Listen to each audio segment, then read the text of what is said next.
আসসালামু আলাইকুম everyone, welcome back to my YouTube channel Maryam's mom ব্লগে। আশা করি সবাই ভালো আছেন। আমি আলহামদুলিল্লাহ ভালো আছি। তো দেখতে পাচ্ছেন যে কাজ করছে এখানে, আর কাজটা হলো যে আমার বোনের ছেলে হচ্ছে যে কাদায় ভিজে গিয়েছিল।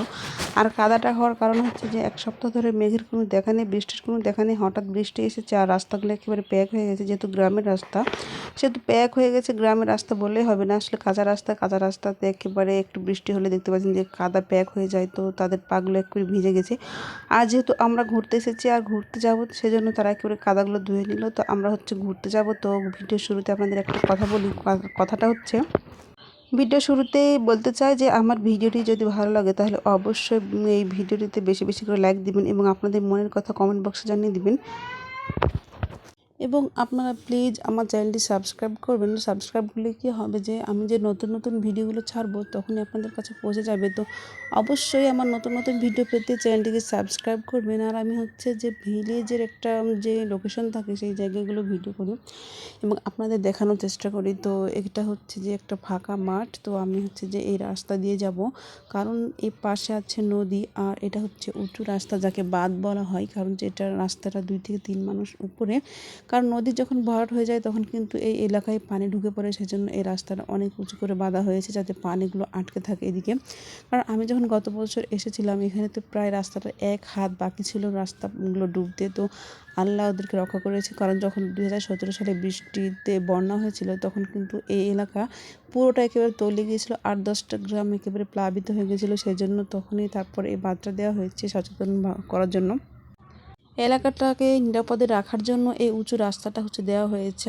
আর তার পাশে হচ্ছে বর্ডার, আর এটা হচ্ছে যে বাংলাদেশ এবং ভারতের কাছাকাছি আমরা চলে এসেছি। এটা হচ্ছে ভারতের কাছাকাছি একটা গ্রাম। তো দেখতে পাচ্ছেন যে আমার মেয়েরা একেবারে দৌড়ে চলে এসেছে, কারণ তার কাটা দেখা যাচ্ছে ওই যে দূরে প্রায় 1 থেকে 1.5 কিলোমিটার হবে, হয়তো 1 কিলোমিটারে হবে, কিন্তু দূরে কিন্তু এখান থেকে বোঝা যাচ্ছে না। আমি দেখতে পাচ্ছি খালি চোখে, কিন্তু ক্যামেরায় অবশ্য ধরা পড়ছে না, কারণ ওখানে হচ্ছে যে বিএসএফ তারা পাহারা দেয়। আর আমাদের বাংলাদেশের বিজিবির ক্যাম্পও আছে আমাদের এখানে। তো এটা হচ্ছে স্লুইস গেট।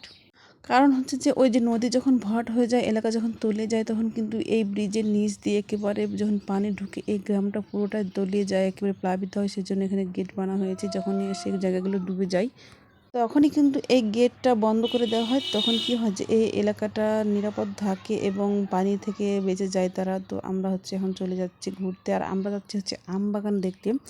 ওই যে দেখা যাচ্ছে আম বাগান, এই আম বাগানটা যে কত বড় জানি না। তার পাশে দেখেন খালি মাঠ। এই জায়গাটা 8 দিন মনে হয় আগেও পুরো ভুট্টা এবং ধান দিয়ে ঘেরা ছিল, কারণ এখন হচ্ছে যে ধান কাটাও শেষ আর হচ্ছে ভুট্টা কাটাও শেষ, সেই জন্য পুরো জায়গাটা খালি। আপনি এখন যে কোনো মাঠে যাবেন না কেন, সবগুলো মাঠ খালি। শুধু যারা কাঁচা সবজি আবাদ করে, এই যে তারা মাচা দিয়ে সেই জায়গাটাগুলো দেখতে পাবেন, তাছাড়া আপনারা কোনো আর পাবেন না। আর তো এখন সব জায়গা খালি। আর এটা হচ্ছে একটা খাল। এই জায়গাটা এত সুন্দর, এই লোকেশনটা আমার অনেক ভালো লেগেছে, সেজন্য আমি ক্যামেরা বন্দি করে নিলাম। তো ভিডিওতে যা লাগছে জানি না, কিন্তু সচক্ষে দেখলে আপনি বুঝতে পারবেন যে এই এলাকাটা এত সুন্দর, এই জায়গাটা। তো এই যে ফাঁকা মাঠ দেখা যাচ্ছে, আর এই যে আম বাগানটা, এই যে কত দূর দেখা যাচ্ছে, যে অনেক দূরে চোখ যায়, দেখা যাচ্ছে যত দূরে চোখ যায় তত দূর পর্যন্ত মনে হচ্ছে আম বাগান।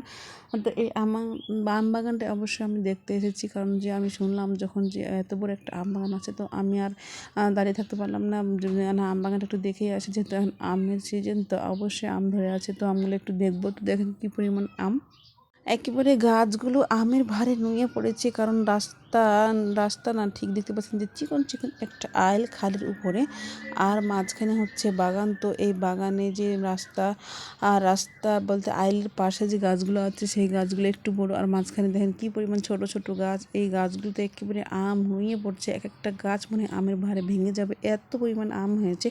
তো উনি একজন হচ্ছে যে আম পাড়ছে, আর এগুলো হচ্ছে যে এই যে ধানের বীজ ফেলেছে ধান লাগানোর জন্য, কারণ যে ধান লাগানো হবে কিছুদিন পরে, সেজন্য বীজ ফেলা হয়েছে। তো এই আইলটা দেখেন কি সুন্দর, আসলে লোকেশনটা এত সুন্দর। রাস্তা না, একেবারে গ্রামের ভিতর, মাঠের ভিতর দিয়ে যাচ্ছি, গ্রাম না মাঠের ভিতর দিয়ে আমরা হেঁটে চলেছি।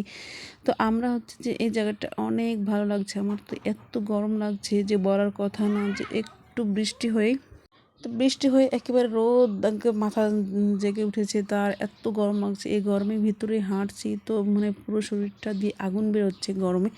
আর যারা এই গরমে হাঁটাহাঁটি করেন তারা বুঝতে পারবেন যে এই মুহূর্তে ঠিক কতটা গরম লাগে। মনে হচ্ছে যে চার পাশ শরীরের দিয়ে করে ঘাম বেয়ে বেয়ে পড়ছে আর শরীর দিয়ে মানে আগুন বেরোচ্ছে, এত গরম। তো আমি আসলে আমার ঘোরা হয়ে গেল, তো আমি এখন বাড়ি চলে যাব, কারণ যে বাড়িতে যেতে হবে আর বাড়িতে তো অনেক কাজ আছে। তো বাড়ি চলে এসেছি আর যে আকাশে মেঘ দেখা যাচ্ছে। তো এখন একটু হালকা হালকা ঠান্ডা লাগছে, তো বৃষ্টি আসতে পারে। সকালে একটু বৃষ্টি হয়েছিল হালকা হালকা 2-1 ফোঁটা।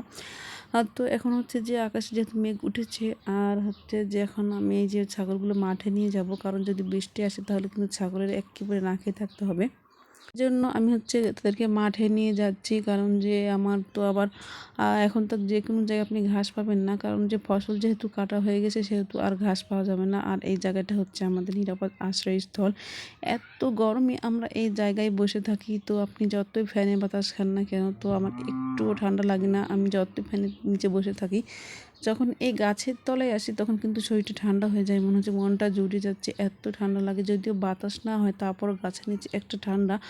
এই জায়গাটা যে পানি সবসময় ধরে থাকে, তো কতদিন ধরে বৃষ্টি নেই সেজন্য একেবারে পানি ধরে নেই, একেবারে পানি শুকিয়ে গেছে। তো আমি এখন যাচ্ছি ছাগলগুলো নিয়ে। তো আমার একটা ছাগল আরেকজনের বালতিতে মুখ ভরে দিয়েছে, তো কী যেন খাচ্ছে ও। তো বারবার ওকে ডাকছি, তারপর ও আমার কথাই শুনছে না, কারণ ও খাওয়ায় ব্যস্ত। তো আমি তাদেরকে এখন নিয়ে যাব। তো আমি তাকে বের করছি, কারণ যে একটা হাতে লাঠি নিলাম আর তাকে বের করবো। আর এই যে গাছের নিচে দেখতে পাচ্ছেন যে কি সুন্দর গাছ, আর এই জায়গাটা সারাদিন ছায়া থাকে আর হালকা হালকা শিরশির করে বাতাস বয়। তো আমার এই জায়গায় অনেক ভালো লাগে। আর সবাই তো একেবারে আস্তারা নিয়ে ফেলেছে, দেখতে পাচ্ছেন গরু ছাগল মানুষ সবার এই জায়গাটা নিরাপদ, কারণ এত ঠান্ডা লাগে এই জায়গাটায়। আর সবাই এই বাতাসে খেলাধুলা শুরু করে দিয়েছে। তো আমি তাদেরকে নিয়ে যাচ্ছি, কারণ যে তারা যদি তাদেরকে মাঠে নিয়ে না যায় আর যদি একটু বৃষ্টি আসে, তারা হয়তো বা খিদের জ্বালে অন্যের গাছে বা অন্যের ফসল নষ্ট করবে, আর তখন তো তারা বকা দিবে। আর এই বকা আমি মোটেও সহ্য করতে পারি না, কারণ যে আমি বুঝি যে কারো ফসল নষ্ট করলে সে অনেক কষ্ট পায়, কারণ যে কোনো মানুষ, আপনি যে ছাগল পালেন, গরু পালেন বা কোনো কৃষি জমিতে আবাদ করেন তো অনেক কষ্ট করে করেন, আর সেই কষ্টের ফসল যদি নষ্ট করে তাহলে কিন্তু কেউই সহ্য করতে পারবে না, আমিও পারবো না, আপনিও পারবেন না। সেই জন্য আমি আগে থেকে সাবধানতা অবলম্বন করি, কারণ আমার কথা শুনতে ভালো লাগে না। আর ভালো লাগবে বা কেন, মানুষের ক্ষতি করে কথা শোনার আমি কোনো প্রয়োজন মনে করি না। সেজন্য আমি তাদেরকে মাঠে নিয়ে চলে যাচ্ছি, কারণ যে বৃষ্টি আসলে সমস্যা নেই। তারা যদি খেয়ে পেট ভরে চলে আসে তাহলে তো আর বৃষ্টি যদি হয় সারাদিন তাহলে তারা কোনো চিল্লাচিল্লি করবে না। সেজন্য আমি তাদেরকে মাঠে নিয়ে চলে আসলাম। তো মাঠে একেবারে লাঙল হাল দিয়ে সবাই একেবারে চাষ করে ফেলেছে, তো ঘাস একটু কম। তো যা বললাম, ভালো থাকবেন, সুস্থ থাকবেন।